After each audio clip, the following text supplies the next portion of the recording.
Congressman Michael Burgess facing voters again tomorrow night. He had one town hall last night and another one coming. How did it go?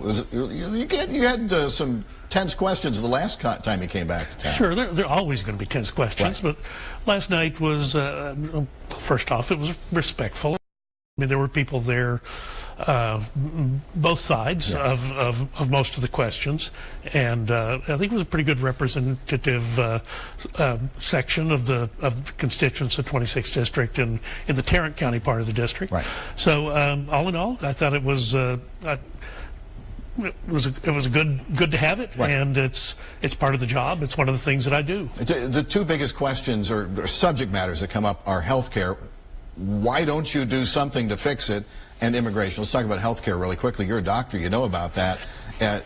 Obamacare is still there in some form or fashion. It has not gone away. It's not getting any better. In fact, it's getting more expensive. Well, and of course, that's one of the drivers for the part of the conversation is just how very expensive things are.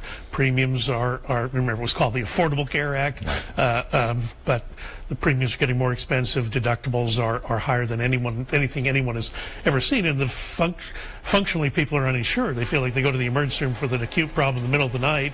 Their deductibles in the high 6,000s. Right. Their bill is in the high 4,000s. And guess what? It's all on them, even though they're paying, $1,400 a month in premiums. So that is one of the things I hear about a lot.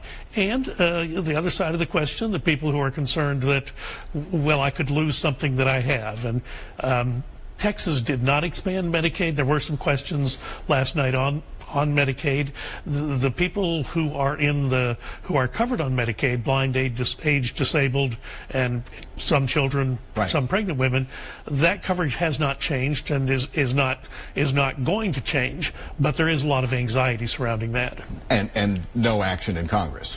Oh, there will be action, and Medicaid in particular, something is going to have to happen. May not happen this term, may not happen next term, but the cost of providing that level of care in Medicaid is one of the things that is long-term not sustainable. Yeah, which will mean higher prices for the people who have it. It's different from Medicare and Social Security. Both Yeah. of those backed up by trust funds. Yeah. Medicaid does not have a trust fund. There is a natural point in Social Security and Medicare where Congress will have to become involved when the trust fund is exhausted. Medicaid does not have a trust fund. It is a tap on a high-pressure line in the Treasury. But at some point, it will exceed the ability of the country to keep up. And that's the real danger. The other issue that's being talked, that a lot of people are asking about, family separation, secure the border. You support the wall. Some people, some members of Congress in border states do not. Somebody from the administration the other day sat before a Senate committee and said these camps for kids where they're separated from their families is like sending them to summer camp. Yeah, not a good choice of words. Look, the men and women who work in Office of Refugee Resettlement, and I know this because my committee has jurisdiction over that part of HHS, the men and women who work for the non-governmental organizations and the non-profits who are doing the work, they're doing a great job. They really are.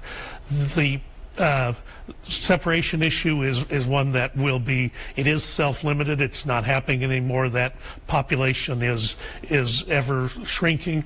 But the other problem, the one that we've talked about literally for 5 years, still remains, and that is the flood of unaccompanied minors coming across the southern border.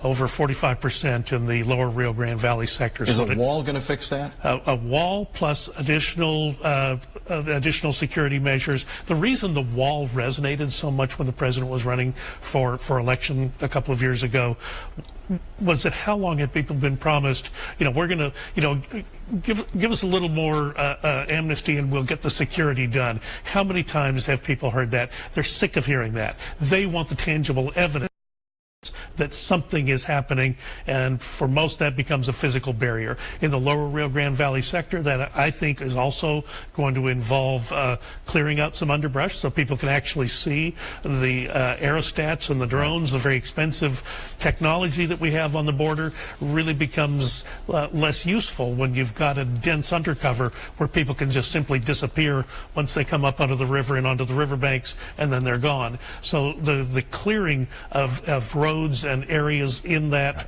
wetland area, I think that's going to be critical as well. Very, very complicated, multifaceted issue. Well, you're going to be facing the folks tomorrow night, 7 o'clock, at the New Life Church New Life Community Church in Frisco, and we appreciate you.